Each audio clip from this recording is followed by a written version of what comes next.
ಯೋಗೇಶ್ ಗೌಡ ಕೊಲೆ ಕೇಸ್ನಲ್ಲಿ ಶಾಸಕ ವಿನಯ್ ಕುಲಕರ್ಣಿಗೆ ಬೇಲ್ ಸಿಕ್ಕಿದೆ. ಕಾಂಗ್ರೆಸ್ ಶಾಸಕ ವಿನಯ್ ಕುಲಕರ್ಣಿಗೆ ಸುಪ್ರೀಂ ಕೋರ್ಟ್ ಜಾಮೀನನ್ನ ನೀಡಿದೆ. ನ್ಯಾಯಮೂರ್ತಿ ಸಂಜಯ್ ಕರೋಲ್ ನೇತೃತ್ವದ ದ್ವಿಸದಸ್ಯ ಪೀಠ ಈ ಆದೇಶವನ್ನ ನೀಡಿದೆ, ಅಂದ್ರೆ ಜಾಮೀನನ್ನ ನೀಡಿದೆ. ಕುಲಕರ್ಣಿ ಪರ ವಾದವನ್ನ ಮಂಡಿಸಿದ್ರು ಹಿರಿಯ ವಕೀಲ ಸಿದ್ಧಾರ್ಥ ಲೂಥ್ರಾ. ಸದ್ಯ ಪರಪ್ಪನ ಅಗ್ರಹಾರ ಜೈಲಿನಲ್ಲಿದ್ದಾರೆ ಶಾಸಕ ವಿನಯ್ ಕುಲಕರ್ಣಿ. ಕಳೆದ ಒಂದಷ್ಟು ತಿಂಗಳಿನಿಂದ ಕೂಡ ಪರಪ್ಪನ ಅಗ್ರಹಾರ ಜೈಲಿನಲ್ಲಿ ಶಾಸಕ ವಿನಯ್ ಕುಲಕರ್ಣಿ ಇದ್ರು.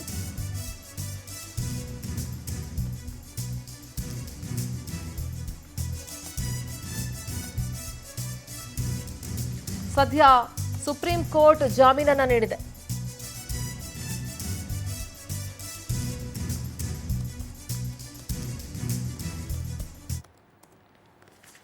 ಹಿರಿಯ ವಕೀಲ ಸಿದ್ಧಾರ್ಥ ಲೂಥ್ರಾ ಕುಲಕರ್ಣಿ ಪರ ವಾದವನ್ನ ಮಂಡಿಸಿದ್ರು.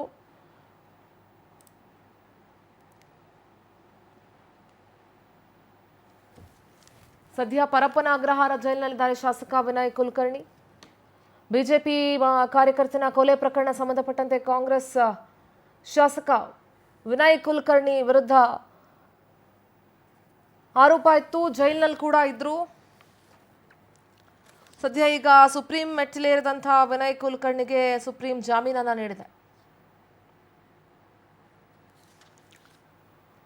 ದೆಹಲಿ ಪ್ರತಿನಿಧಿ ಸಂತೋಷ್ ಹೊಸಹಳ್ಳಿ ನೇರ ಸಂಪರ್ಕದಲ್ಲಿ ಜಾಯ್ನ್ ಆಗ್ತಾ ಇದ್ದಾರೆ. ಸಂತೋಷ್, ಕಾಂಗ್ರೆಸ್ ಶಾಸಕ ವಿನಯ್ ಕುಲಕರ್ಣಿಗೆ ಸುಪ್ರೀಂ ಕೋರ್ಟ್ ಜಾಮೀನನ್ನ ನೀಡಿದೆ.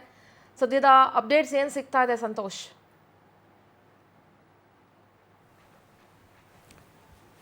ಸಿಂಧೂರ, ಪ್ರಮುಖವಾಗಿ 2016 ಗ್ರಾಮ ಪಂಚಾಯತಿ ಸದಸ್ಯ ಯೋಗೇಶ್ ಗೌಡ ಕೊಲೆ ಪ್ರಕರಣದಲ್ಲಿ ಈಗಾಗಲೇ ಆರೋಪವನ್ನು ಹೊತ್ತಿದ್ದಂತಹ ವಿನಯ್ ಕುಲಕರ್ಣಿಗೆ ಇವತ್ತು ಸುಪ್ರೀಂ ಕೋರ್ಟ್ ಜಾಮೀನನ್ನು ಕೊಟ್ಟಿರುವಂಥದ್ದು. ಈ ಹಿಂದೆ ಜನಪ್ರತಿನಿಧಿಗಳ ಕೋರ್ಟ್ನಲ್ಲೂ ಕೂಡ ಜಾಮೀನನ್ನು ರದ್ದು ಮಾಡಬೇಕು ಅನ್ನೋದರ ಬಗ್ಗೆ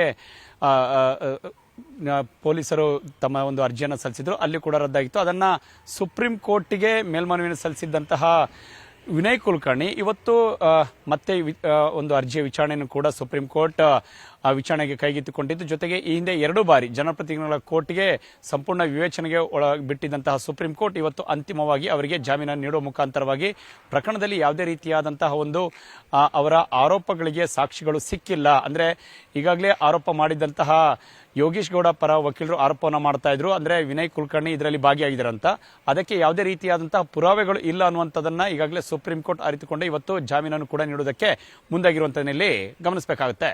ಸಿಂಧೂರ.